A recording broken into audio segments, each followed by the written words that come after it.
It is Mallorca's little sister, but at least as pretty, with cheerful residents. I'm tired. Who have spectacular hobbies. Bye-bye, head. Adiós, cabeza. The island of Menorca is a small, very unique world in the Mediterranean.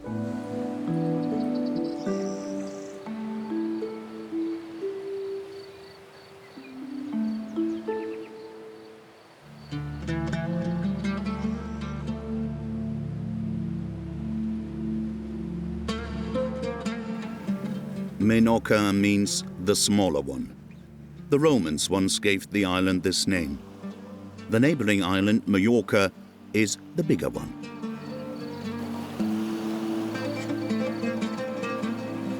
On the coast, Menorca is a brittle beauty with rugged cliffs of limestone.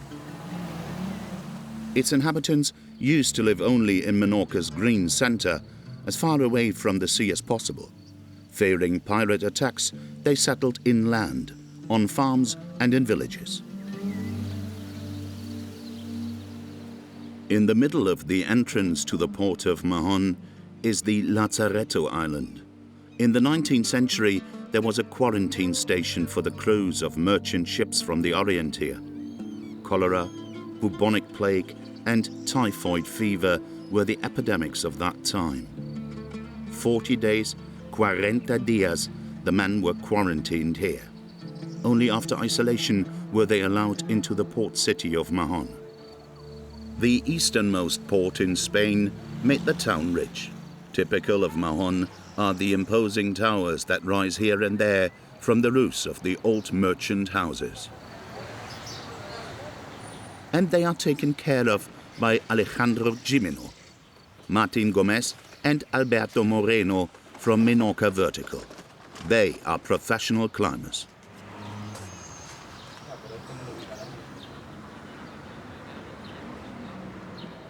The houses with the towers belong to the big shipping families of Mahon. Back then, it wasn't so densely built up. And from up here, they could look directly into the harbour and check how many ships were there and what was going on in the market. I suppose they were quite rich. The three have to repaint the facade of the tower. Without scaffolding. If you want to earn a living as a climber here, you've got to be good with your hands.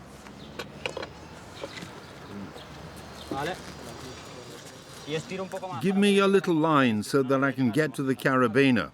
Is that enough?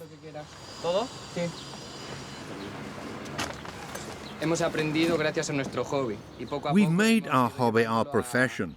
It started very slowly. First, we just climbed, and we're on the slack line. And now, these lines are the tools of the trade, every day. And we feel good about it.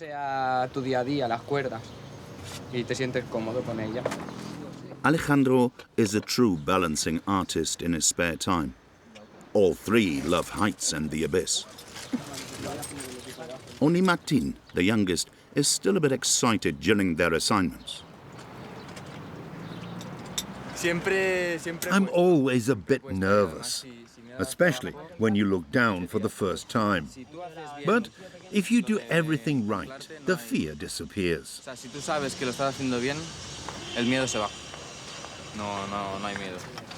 With the climbing jobs in the port city, they earn money which they need for their daredevil excursions into the cliffs on Menorca's coast. This weekend, the friends have planned a spectacular adventure. Alejandro Gimeno is leading the way. Hanging on a rope 12 meters above the city and working has long become routine for him.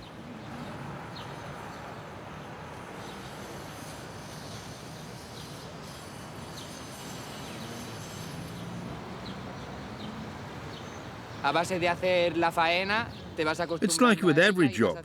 You just have to practice a lot, preferably every day. Going up a wall or climbing a rope scares you at first, of course. But then you gain confidence and know that it's safe. And the fear is important because it keeps you alert. You get used to it, always slowly, bit by bit. Poc a poc, one thing at a time. Don't panic. This is the motto and the way of life of the Menorcans, on whose island towers are a landmark.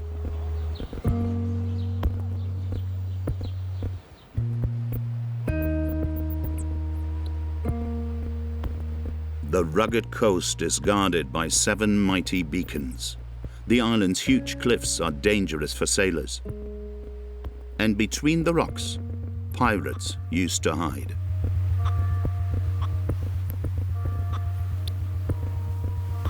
Minorca is located in the very east of Spain and is the second largest Balearic island after Mallorca.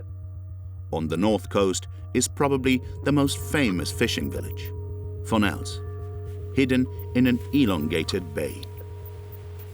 This is where the lobster fishermen of Minorca live, a job for early risers. At 5:30 in the morning, Sebastian Tanu is on his way to his nets. Sebastian is the 4th generation to do this. He's now over 60, and a successor has not been in sight for a long time. I have 3 daughters, only daughters. They would have liked that too out here on the ocean, but I didn't want them to do that. And now my son-in-law wants to become a fisherman here. The husband of my eldest. El marido de la mayor. Pero bueno. Ahora hago 2 trabajos. I have 2 jobs at the moment. In the morning, I fish, and in the afternoon, I do something else. But little by little, I want to switch completely to fishing. I love the sea, the freedom. My other job? I'm on the phone. I have to go here and there. It's exhausting. It gets on my nerves. It's much better out here. Son-in-law Jordi Petros is actually an electrician, but is already lending a hand on board, much to Sebastian's delight. They fish in a large marine protected area off the coast. There is a closed season for spiny lobsters from September to April. The season has just begun. From a depth of 70 meters, they bring up their set nets. The lobsters are probably still sleeping today. Well, the weather is still very changeable. Later, in August and July, the sea is warm. Then the catch is better. Now, they just sit in their caves and freeze.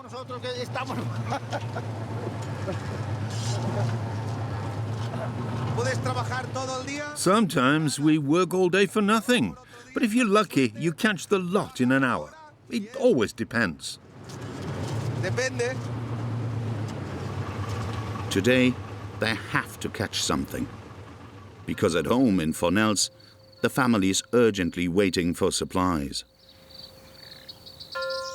This somewhat sleepy town is famous throughout Spain for its caldereta de langosta. The Menorcan lobster stew is the dish of the island. Sebastian's wife Pilar runs a small restaurant. People say she cooks the best caldereta of the island. These are already clean. Peppers and onions. You can take them, Veronica, my darling. Their youngest daughter, Veronica, is being trained by Mama Pilar. The most important thing you need to know, sweetie, is how to do a good sofrito. I've told you this 1,000 times, and I still keep saying it. As many times as it takes. We need a good sofrito. Sofrito, a vegetable broth, is the basis of Mediterranean cuisine, and also the basis for the caldereta. Once the stew was the food of fishermen who were often destitute. Sebastian's grandfather had to ride his bike to the fish market in Mahon, 30 kilometers, fully loaded. And his colleague didn't even have a bicycle. He had to walk. That always touches me so much, because I know exactly what it means to sell fish. We were so poor. I have to cry every time. Y me emociono porque los pobres, su gran sacrificio hacían. Now she hopes that her husband Sebastian and son-in-law Jordi outside have something in their nets.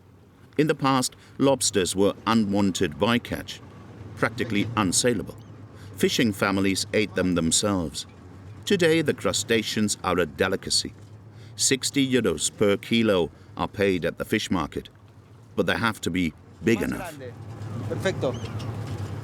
Just a few years ago, they were chasing the lobsters with cage traps.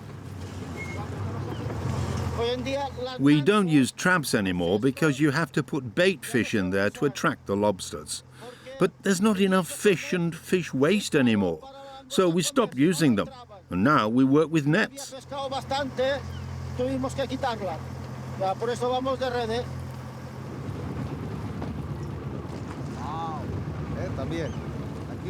It's big enough.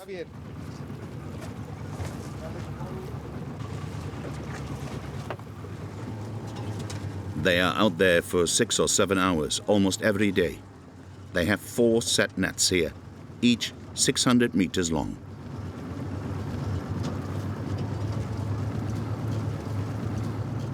Sebastian finds the positions even without GPS. It is the traditional knowledge of the old. The rocky coast provides orientation, with natural bearing marks. I have to look for Monte Toro, the highest point on Menorca. I'm also looking for a hill here on the coast, so I can gauge exactly where I need to lay out the net. When I see the 2 hills, I know I'm right.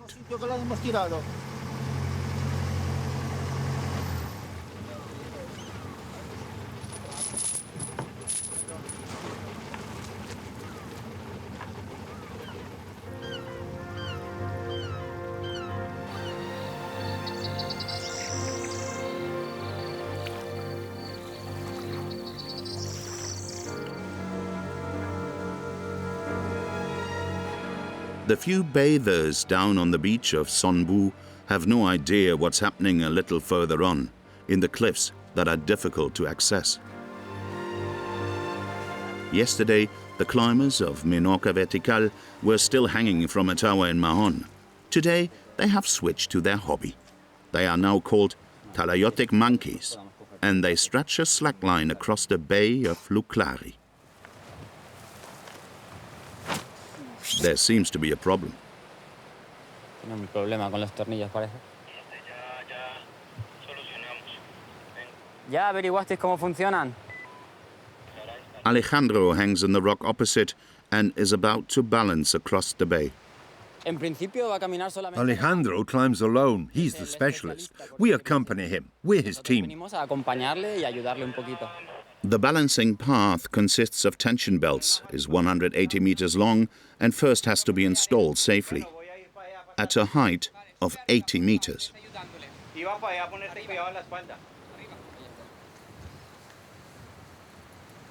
Desde allá arriba han tirado una. Over there, they throw down a small rope. Alejandro and Andres now tie a thicker line to it. Y Andrés están con una cuerda. Atarán la cuerda. And pequeñita, with that, la cuerda we más finally grande, pull the y belt ellos up here. empezarán a subir. Denme cuerda que vamos a comenzar a subir. They often do weekend trips on the slack line, but in Caia Lucalari, they install the strap for the very first time. They are therefore still looking for the best attachment points.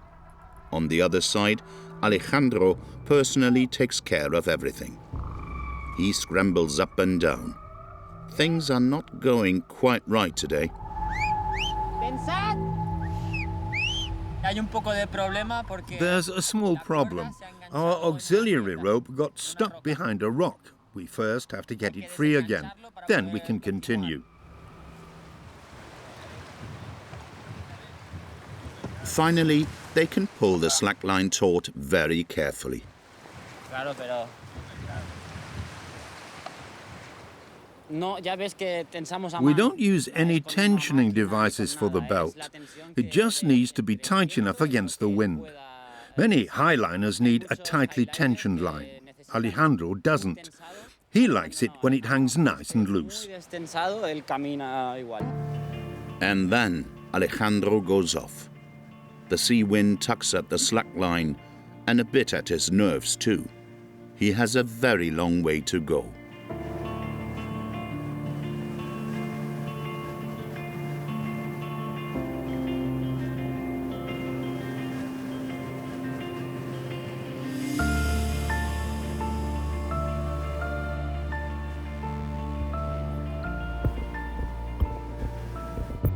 The lighthouse of Punta Nati shows the ships the safe way around the cliffs in the far northwest. Minorca Seca is the name of this area, dry Minorca, where it almost never rains. Dry stone walls and circular shelters for cattle are still artfully piled up here according to millennia-old tradition. It is the stone-setting technique of the Talayotic people from the Bronze Age that remains alive today. All of Minorca is an archaeological treasure trove. In Taula, the stone T has been the center of every place of worship and sacrifice.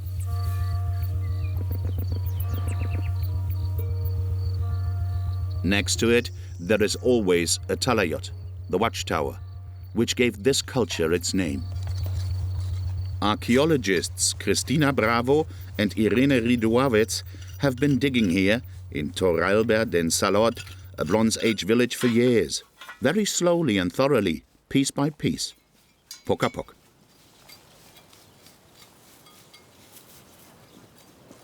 Típica de Ibiza. Typical Ibiza. Tenemos tantas de estas. Sí, sí. Un fragmento de ánfora. Sí. Yes, exactly the pattern here. Yes, it comes from Ibiza. In the Talayotic era, there were many contacts with the inhabitants of Ibiza. Punic and Carthaginian people lived there. Ibiza was a colony of Carthage, and they were busy traders. Ibiza era una colonia cartaginesa y eran grandes comerciantes. Cristina and Irene are searching for shards and bone remains. To do this, they remove the collapsed Talayot, layer by layer. Many people imagine it like Indiana Jones, but that's not true. It's not just adventure. Mostly it's tedious work, like here, where we're still at the beginning, and the upper layers aren't that interesting. But still, we like it. We like to be out in the fresh air. And time also passes quickly when there are two of us. Nos gusta estar al aire libre, nos gusta excavar. Bueno, y en compañía se pasa mejor. Most of the land on the island is privately owned by old farming families, including the archaeological sites, a Menorcan peculiarity. Sí, sí. Todo esto eran tierras de cultivo hasta hace... The whole area here was farmland until 30 years ago. And these structures are still well preserved because they're so big you couldn't remove them. But the land belongs to someone, of course. Cristina and I started a company for archaeological management and signed a lease with the owner. De gestión cultural y tenemos un contrato de alquiler con los dueños de aquí. Since then, the two have been digging here, with some success. In a shed right next door, boxes of bones and pottery are piled up. At first glance, everything looks the same. But the experts gain valuable insights into the Bronze and Iron Ages on the island from this chaos of parts. Just from the sheer amount of bones, we can tell how many and what species they ate, what they ate the most of and the least of. It tells us how the animals were sacrificed and how they were cut up and what diseases they may have had. And this brings us very close to the people of that time. Their gloomy bone chamber is still full of secrets. The green, fertile island aroused covetousness early on, among pirates and also the great maritime powers in the Mediterranean. Perhaps that's why the inhabitants of Menorca are such a watchful people. Their ancient art of defense has survived to this day. And Lewis Livermore has a large share in this. The harmless-looking handiwork is tedious.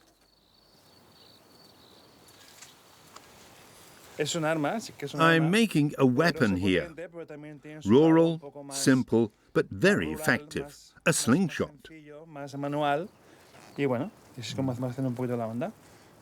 Lewis Livermore is the reigning slingshot world champion. This is the typical sport in our country, Balearen. This is Punic and means the islands of the masters of slingshot. In the armies of Carthage, Menorcan slingshot soldiers fought against the Romans with deadly accuracy. Nicely firm and durable. The stone can go in and fits perfectly. The Baleares were feared snipers. Lewis wants to keep the tradition alive and inspire his children, Sienna and Nico, to take up slingshot training. You need a little space to practice. This is where I always practice with my kids. Little Sienna first starts with tennis balls. Lewis explains to his daughter Sienna how it's done. Put the slingshot on the middle finger and hold the other end firmly with thumb and forefinger. Press firmly, Lewis says.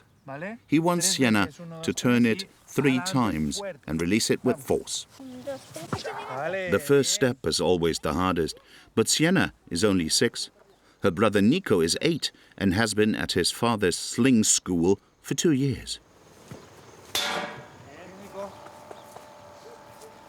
Nico likes to hurl stones. His whole family does it, he says. And now he's practicing more and more, so he can get even better.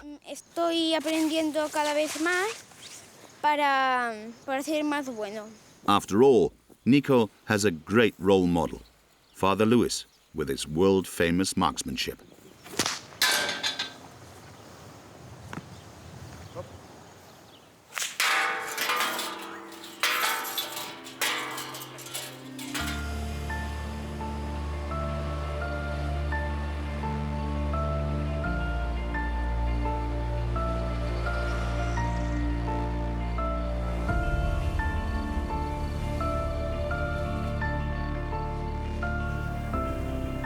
Above the bay of Lucalari, Alejandro is making good progress. 80 meters high, barefoot, on a 3-centimeter wide tension belt. A second strap flutters underneath in case one should tear.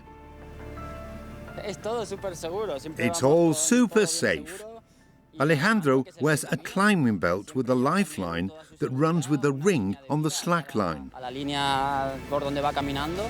He has been on the rope for 20 minutes.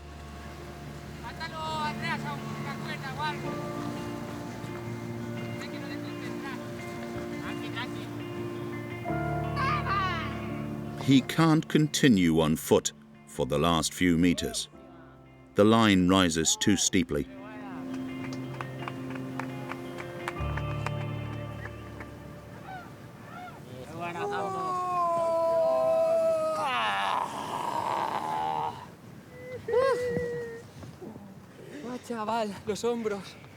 My shoulders hurt and I'm tired, but full of adrenaline. I was a bit out of practice, but all's well. Very good. At the beginning, I almost wet my pants. That's how nervous I was. I'm going back in 5 minutes.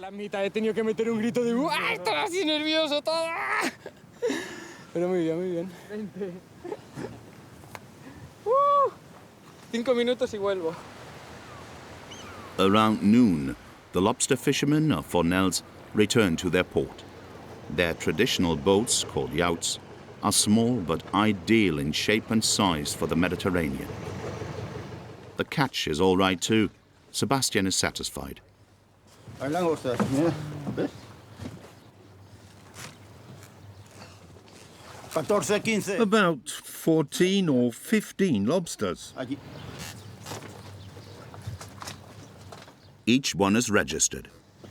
Es como el DNI. The lobsters get a label with a number and the place of catch, Fornells.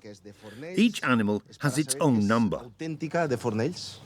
Es el DNI lo que la identifica. Y todas tienen un número diferente. A little sunshade so that they stay nice and cool. El frío. 15 lobsters. That's enough supply for the next 4 days in the restaurant of Pilatanu up in the village. There, the catch and the fishermen are already eagerly awaited. In 2 hours, the first guests will arrive. Espera.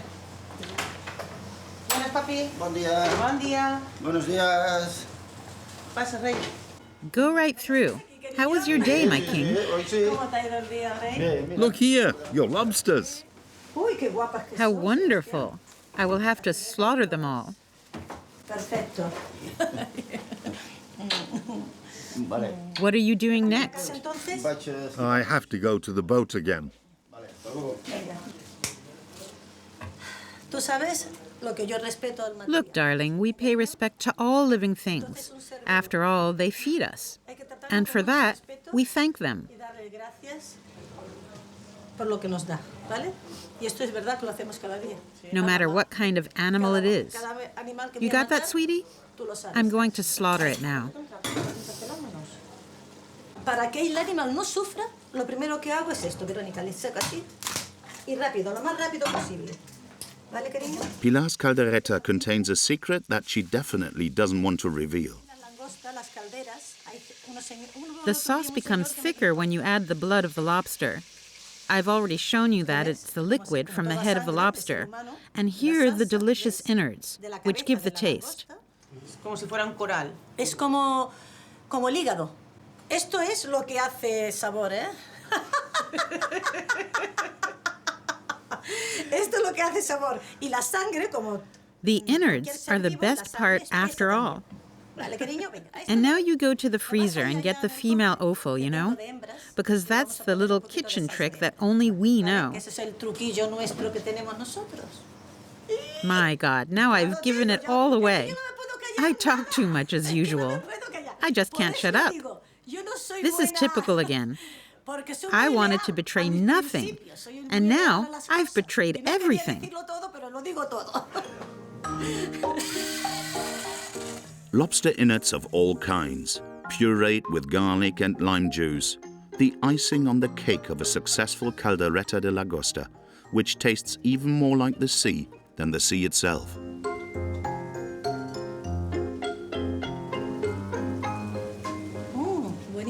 How delicious. Fantastic. Very good. Now we let it simmer a little, 5 minutes. And then, done. Ya está. Ahora que hierva 5 minutitos y listo. Y la caldera hecha. 3 families have already pre-ordered a caldereta today at Pilar's tiny restaurant. Piedras y Viento is the pet name that the Menorcans give to their island, stones and wind.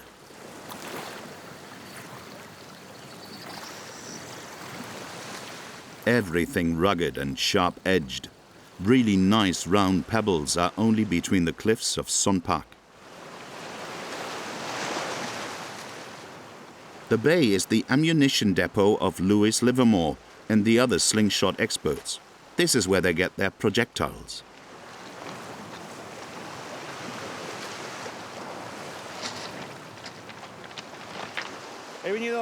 I'm collecting stones down here because we're going to have a little competition in the afternoon. I need the perfect ammunition for that. There's a couple of the best slingshot experts around, 2 or 3 men, a small match among Menorcan friends.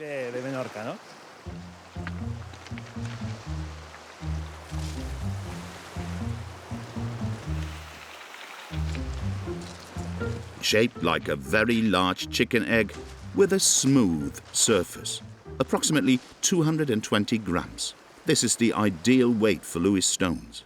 And because it's so nice and lonely down here, another test shot. Long distance, 40 meters.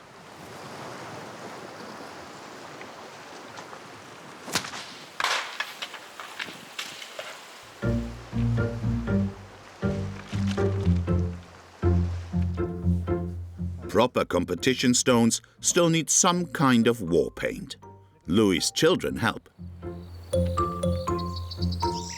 Well, how much do you think it weighs? Nico reckons it's about 200 to 300 grams. Just the right size.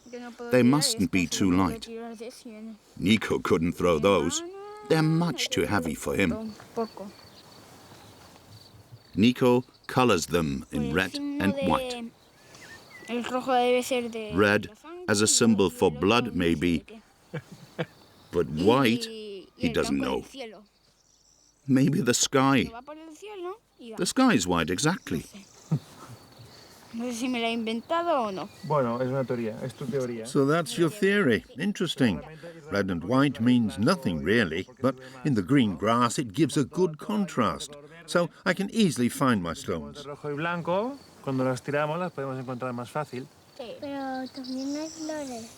Each fighter has his favorite throwing stones, which he designs with his personal color code. On the Isla del Rey, the King's Island, in the middle of the harbour fairway of Mahon, Alfonso III had once entrenched himself and reconquered Minorca from the Muslim rulers. Later, in the 18th century, British occupiers built a magnificent hospital on King's Island. A large art gallery will open here in the summer. The sand-lime brick that makes up the buildings comes from one of the island's many quarries. In a disused quarry, driven horizontally into the mountain not far from Mahon, a ship's cemetery can be found today. The Amics del Mar, the Friends of the Sea, store abandoned boats here.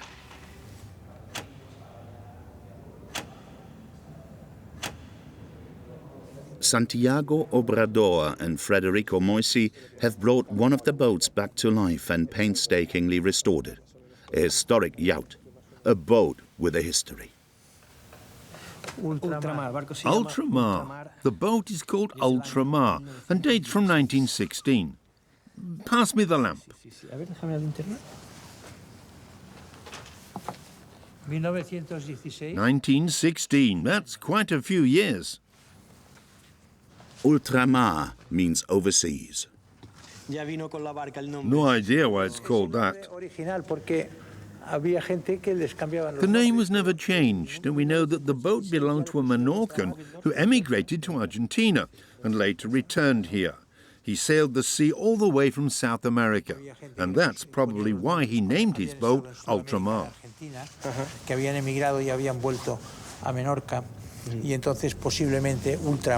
A cool tomb for old barges. Most of them will stay in this dungeon forever.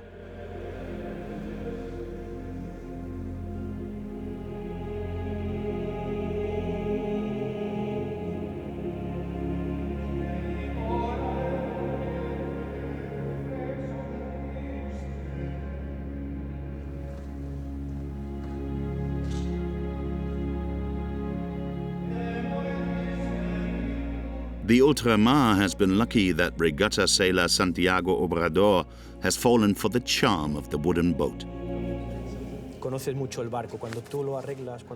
You get to know the boat better and better as you maintain, repair and paint it. You know every corner.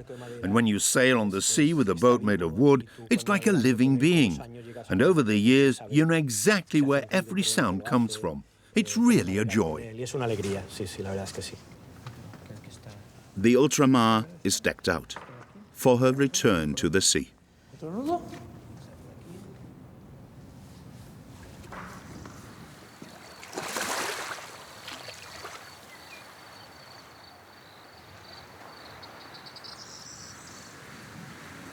Early afternoon in Fornells.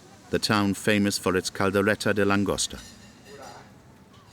The first guests have arrived at Can Tanu, the mini restaurant run by fisherman's wife Pilar. Squid Galician style, scallops, fish bites with marinade to taste. And after that comes the caldereta de langosta for you all. All right, my dears? In the back of her kitchen, Pilar has gilded her husband's catch. A caldereta for 3 people costs 120 euros. Caldereta for 3, and after that, for 4.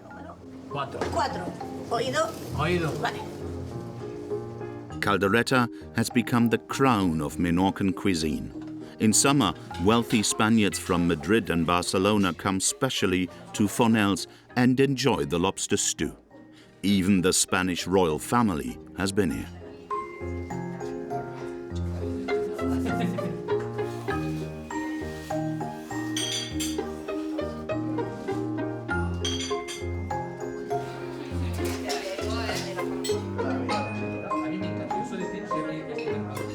Sebastian and Jordi sit outside with all the hungry relatives. Is there anyone here who likes patatas bravas? The kids. The poor people's food of yesteryear is served indoors these days for a lot of money. They enjoy themselves with white wine and mussels. The whole family's here.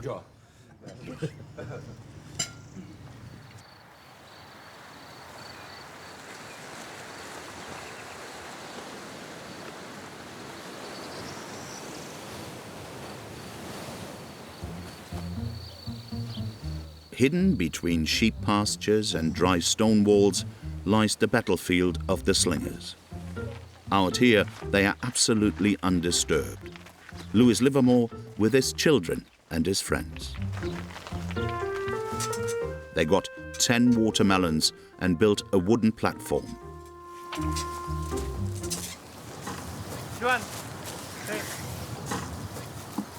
The friends discuss the distance.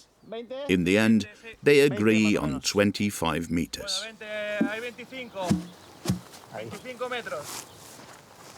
Due to the corona pandemic, all official competitions had been cancelled for over a year. So Luis, Juan and Raúl make a small private championship to stay fit. They are eagerly awaiting the match. Only Sienna almost seems to feel sorry for the Malins. They're good. About 170 to 180 grams. Perfect for me. Now it's time for the melon. I hope our wooden frame holds up. The stones fly at 250 kilometers an hour. This really isn't child's play anymore.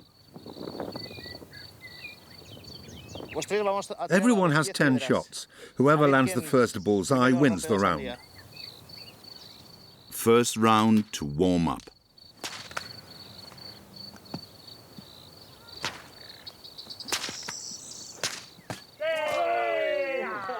And a goal for Sienna's Papa Luis. In the past, with ancient slingshots, the winners were rewarded with oil, wine, or a woman. Today, there's only wine and oil. No more women. That's over.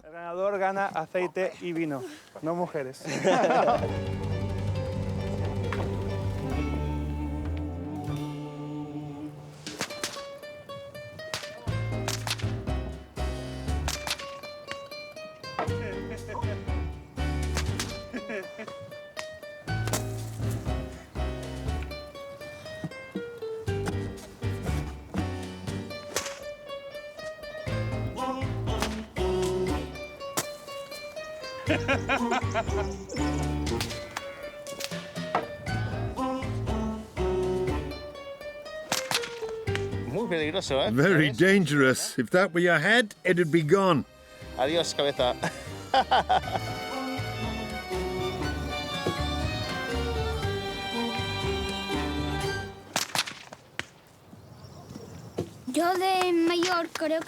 When I grow up, I want to be like my father, Nico says. champion of the slingers of Spain, the Balearic Islands, and even the world champion. Islas y partes del mundo.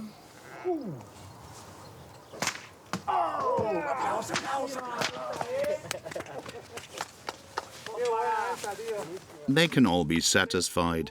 Everyone had a bullseye. And Luis, the champion, even two. Luis, salut a lot. Venga, salut. Cheers. Nico.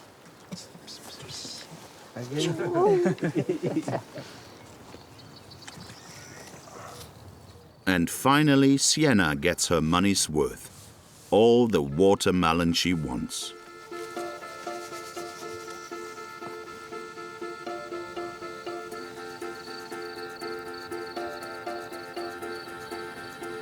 In the boat crypt of El Castel, a kind of exhumation takes place that morning. The historic yacht of Santiago Obrador will be returned to the water.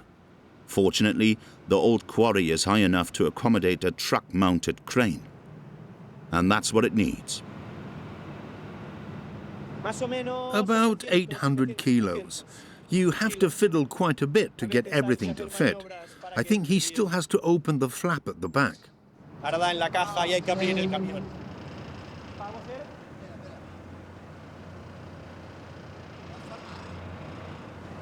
In the end, everything will be fine.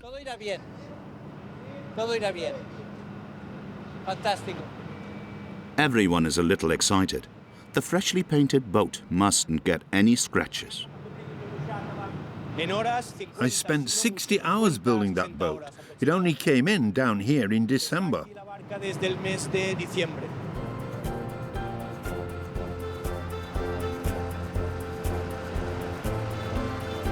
The condemned live longer. It's a rare moment for a ship to find its way back out to sea from the cool crypt. After 15 minutes of travel, the transporter has reached the bay of Sant Esteve, the place of launch.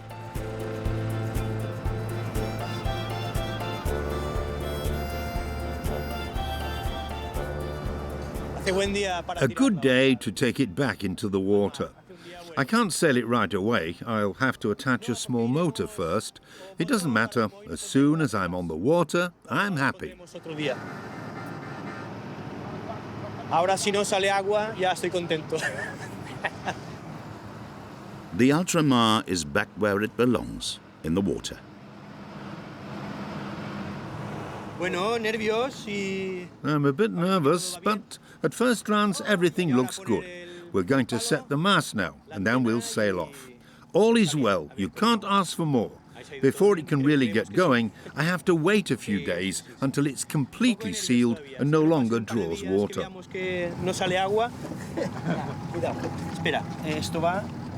Santiago still has the rest of the rigging at home in his garage. It will take a few more days before all the sails are set. But that doesn't matter. The season has just begun in the waters around Menorca. This small, very own world in the Mediterranean.